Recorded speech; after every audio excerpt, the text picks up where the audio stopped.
வணக்கம் நண்பர்களே. 7th second term geometry வடிவியல் டாப்பிக்கில் ஏற்கனவே நம்ம சில வீடியோஸ் பார்த்துருக்கோம். அதனுடைய தொடர்ச்சியாக இது செகண்ட் டேர்மோட கடைசி வீடியோ. இதில் என்ன டாபிக் பார்க்க போகிறோம் அப்படின்னா சர்வசம முக்கோணங்கள். அதில் சர்வசம முக்கோணங்களை பற்றி பார்க்கறதுக்கு முன்னாடி சர்வசம வடிவங்கள் அப்படின்னா என்னன்னு தெரியணும். கன்கரன்சி ஆஃப் ஷேப்ஸ் அப்படின்னா ஒன்றும் இல்லை. இந்த எக்ஸாம்பிள் பார்த்தீங்க அப்படின்னாலே உங்களுக்கு சர்வசம வடிவம் அப்படின்னா என்னங்கிறது புரிஞ்சிடும். அதுக்கு அவங்க என்ன மாதிரியான டெஃபினேஷன் கொடுத்துருப்பாங்கன்னா, இங்கே பாருங்கள், வடிவங்களின் சர்வசமத்தை புரிந்து கொள்வதற்கு அந்த சீட்டுக்கட்டை வச்சு போடலாம் அப்படின்ட்டு. இது பழைய புக்கில் இருக்கிறது சீட்டுக்கட்டுன்றதால புது புக்கில் இந்த சீட்டுக்கட்டை பேஸ் பண்ணி வரதெல்லாம் எடுத்துட்டாங்க. நீங்கள் இந்த ரூபாய் தாள்களை பார்த்தீங்கன்னா தெரியும், ஒரே மாதிரியாக இருக்கும் பாருங்கள். அதே மாதிரி இந்த ஸ்கேலு ஒரே மாதிரியான ஸ்கேலில் ஒன்றுத்தோடு மேல் வச்சிங்க அப்படின்னா ஒன்றோட ஒன்று மேல் பொருந்தும். அதுதான் மிகச்சரியாக மேற்பொருந்துமாறு வைக்க முடிஞ்சதுன்னா அதுதான் நம்ம என்னன்னு சொல்லுவோம் அப்படின்னா ஒன்றுக்கொன்று சர்வசமமானவை அப்படின்னு சொல்லுவோம். இன்னும் எக்ஸாக்டான டெஃபினேஷன் அடுத்ததாக கொடுத்துருப்பாங்க பாருங்கள். இந்த பொருட்களுடைய சர்வசமயை பற்றி நம்ம எப்படி தெரிஞ்சுக்கலாம் அப்படின்னா, உருவங்களுடைய சர்வசமத்தன்மையை சரிபார்த்ததுக்கு நம்ம ஒன்றின் மீது ஒன்றும் பொருத்தும் முறை அதை பயன்படுத்தினாலே சர்வசமத்தன்மையை நம்ம முடிவு பண்ணிக்கலாம். அதே மாதிரி பாருங்கள், இந்த முறையில் ஒரு உருவத்தை படி எடுத்த உருவத்தை மற்றொன்று மேலே பொறுத்தது வேணும். இப்போ உதாரணத்துக்கு ஒரே மாதிரியாக இருக்கணும் அப்படிங்கிறது தான் படி எடுத்தல். அப்படியே இப்போ ஜெராக்ஸ் எடுத்து வச்சா எப்படி இருக்குமோ அதே மாதிரி இருக்கணும்.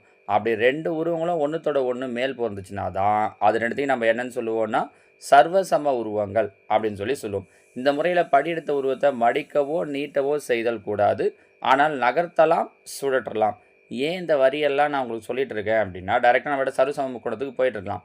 நமக்கு டெட்டையோ டிஆர்பியை பொறுத்த வரைக்கும் இந்த ஒவ்வொரு வரியை வச்சுமே அவங்க கொஷின் கேட்குறாங்க. எப்படி இதே லைனை இப்படியே கேட்பாங்க, இரு பொருட்களின் உருவங்கள் சர்வசம தன்மையை பெற்றிருப்பதற்கு பொருந்தாத கூற்று எது அப்படின்ட்டு கீழே இருக்கிற கூற்றை ஒரு 4ஆக கொடுக்கலாம். இப்போ என்னென்ன சொல்லியிருக்கோம், படி எடுத்த உருவத்தை ஒன்றுத்தோட ஒன்று பொறுத்துறது, இது ஒரு பாயிண்ட்டு.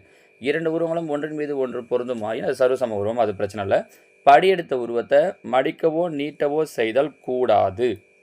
கரெக்டாக? அப்போ அவங்க என்ன பண்ணுவாங்க, செய்யலாம் அப்படின்ற மாதிரி கொடுக்குறாங்கன்னா தப்புன்னு முடிவு பண்ணிக்கலாம்.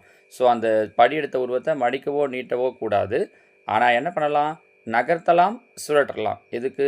சர்வசம உருவங்களை பெறுறதுக்கு. சரிங்களா? ஸோ இந்த பாயிண்ட்ஸ் வச்சு அவங்க கொஷின் கேட்கலாம் பாருங்கள். அடுத்ததாக அது ஜென்ரலாக சொன்னது சர்வசம உருவங்கள். இப்போ சொல்கிறது சர்வசம கோடுகள், கன்கரன்ஸ் ஆஃப் லைன் செக்மெண்ட். இந்த ரெண்டு லைன் கவனிச்சிங்கன்னா தெரியும், ஏபிசிடி இது ரெண்டுத்தோட லென்த்தும் சேமாக இருக்கணும், ஒரே நீளம் கொண்டவை. அப்படி இருந்துச்சுன்னா தான் ஒன்றுத்தோட ஒன்று மேற்பொருந்தும். அப்போ ஏபிசிடியும் சர்வசமம்னு சொல்லலாம்.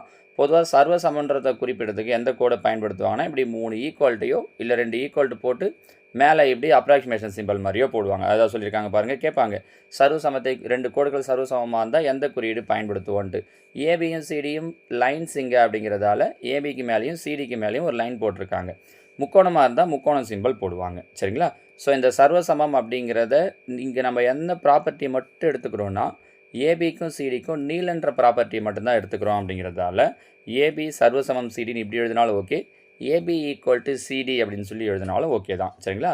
அப்போ கோட்டுத்துண்டுடைய நீளங்கள் சமமாக இருந்துச்சுன்னா அதை நம்ம என்னன்னு சொல்லுவோம்னா சர்வசம கோட்டுத்துண்டுகள் அப்படின்னு சொல்லுவோம். இப்போ இதே மாதிரி தான் ஆங்கிள், சர்வசம கோணங்கள். இப்போ இந்த ரெண்டு கோணமும் பார்த்தீங்கன்னா, இங்கே ஏங்கிற கோணம் உருவாகுது, இங்கே ஈங்கிற கோணம் உருவாகுது. ரெண்டு கோணமும் ஒரே ஆங்கிளாக இருக்குது. அப்போ இதை நம்ம என்னன்னு சொல்லலாம் அப்படின்னா சர்வசம கோணங்கள் அப்படின்னு சொல்லலாம். உதாரணத்துக்கு பார்த்தீங்கன்னா, இங்கே ஒரு 30 டிகிரி அப்படின்னா இந்த ஈயும் 30 டிகிரி தான். நம்ம படம் பார்க்கும்போதே தெரிந்து பாருங்கள், ஒரே மாதிரி தான் இருக்குது அப்படின்ட்டு. அப்போ ஆங்கிள் ஏ என்னன்னு சொல்லலாம், சர்வசமம் ஆங்கிள் ஈன்னு சொல்லலாம். ஒரே எழுத்தாக சொல்லியும் சொல்லலாம். நம்ம ஏற்கனவே சொல்லியிருக்கோம் பாருங்கள், ஒரு ஆங்கிளை குறிப்பிடுறதுக்கு அந்த எங்கே ஆங்கிள் க்ரியேட் ஆகுதோ இல்லை எங்கே ஆங்கிள் அந்த தெரியுதோ அதை மட்டும் சொல்லலாம். இல்லைனா அது உருவாகி முடிகிற இடத்தையும் சொல்லலாம். எப்படி? CAE angle CAE is concurrent to angle GEF. இந்த மாதிரி சொன்னாலும் கரெக்டு தான். ஏன்னா சில நேரங்கள் அங்கே ஆங்கிள் எப்படி வேணாலும் கொடுத்துருப்பாங்க. ஒரு முறை டெட்டு கொஷின் இது, இந்த கோணத்தை குறிப்பிடுறதுக்கு இப்படி யூஸ் பண்ணுவீங்களா இப்படி யூஸ் பண்ணுவீங்களா அப்படிங்கிற மாதிரியே கேட்டிருந்தாங்க. சரிங்களாமா? இது சர்வசம கோணங்கள். அடுத்ததாக சர்வசம தல உருவங்கள். இப்போ உங்களுக்கு ஐடியா தெரிஞ்சிட்ருக்கும், பார்த்தீங்கன்னா தெரியும், இந்த ஒரு டயக்ராம்லேயுமே இந்த ரெண்டு வடிவமும் ஒன்றா இருக்குது, இது ரெண்டும். ஸோ வெறும் கோடு இணையாக இருந்துச்சுன்னா அது சர்வசம கோடுகள். ஆங்கிள் ஈக்குவலாக இருந்துச்சு, இணையில் ஈக்குவலாக இருந்துச்சுன்னா சர்வசம கோணங்கள்.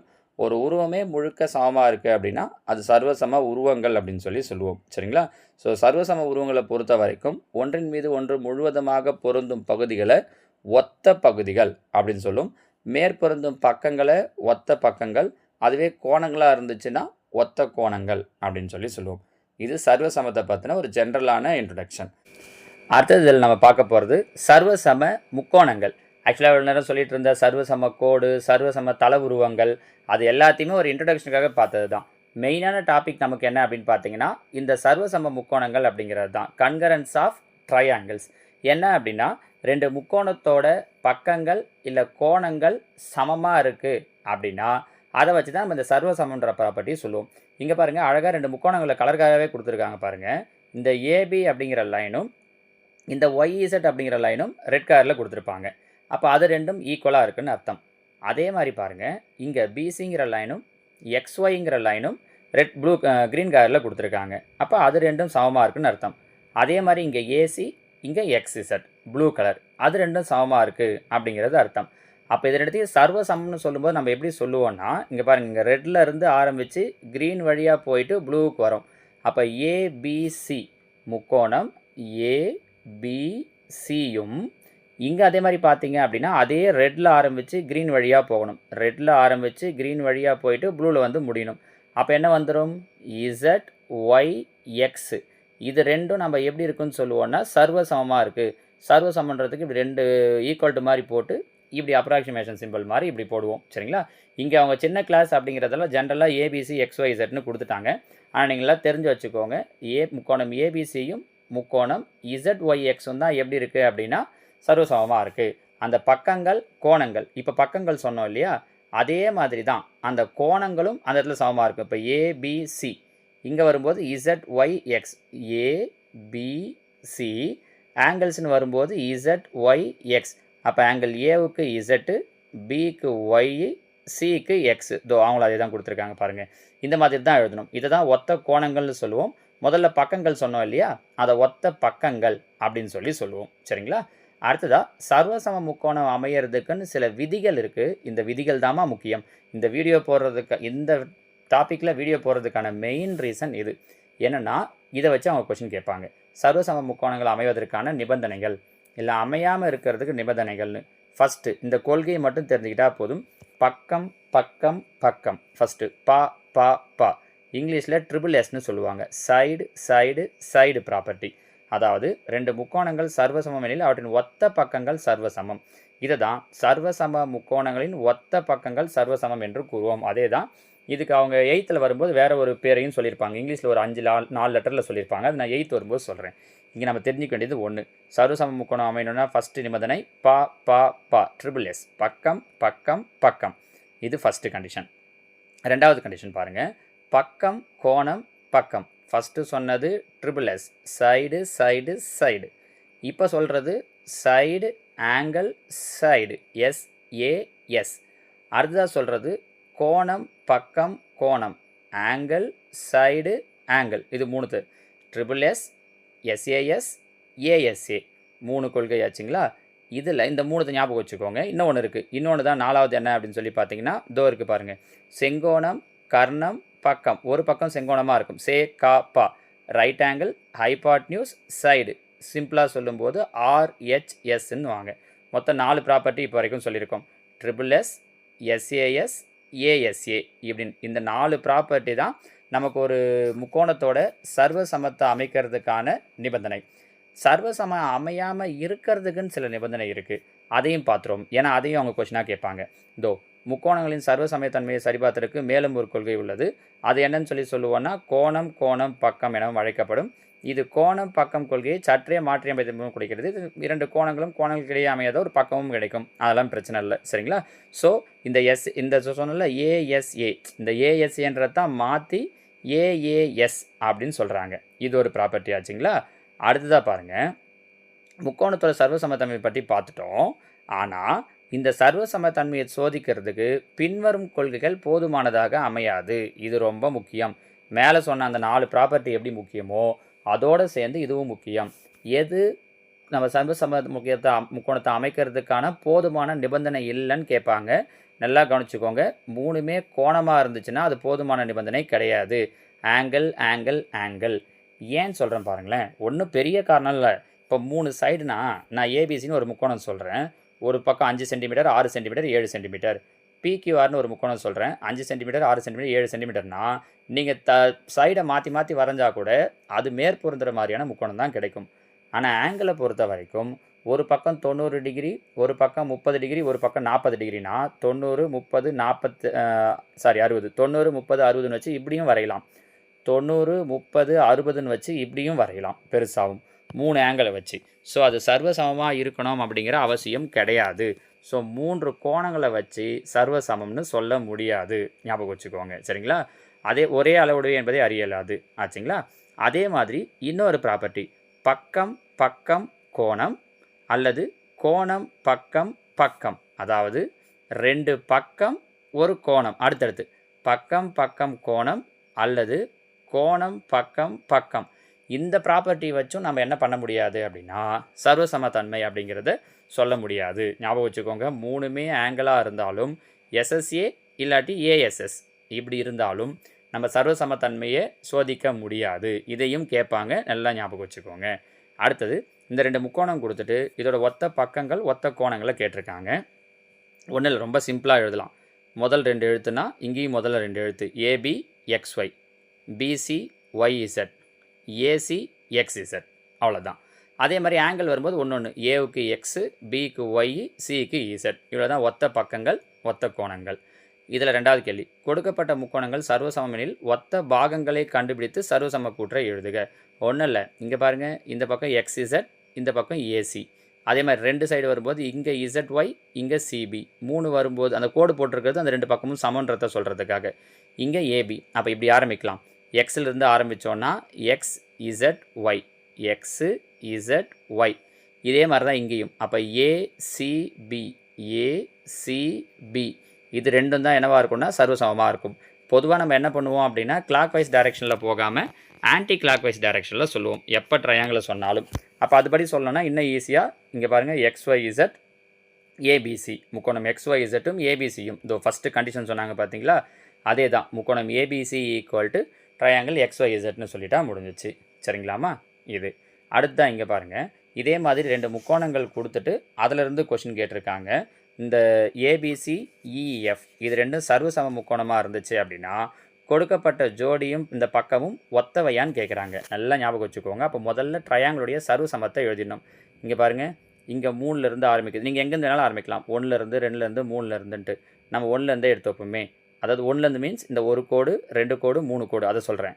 பிசிஏ, இந்த பக்கம் என்ன இருக்குது, பிசிஏ முக்கோணம்.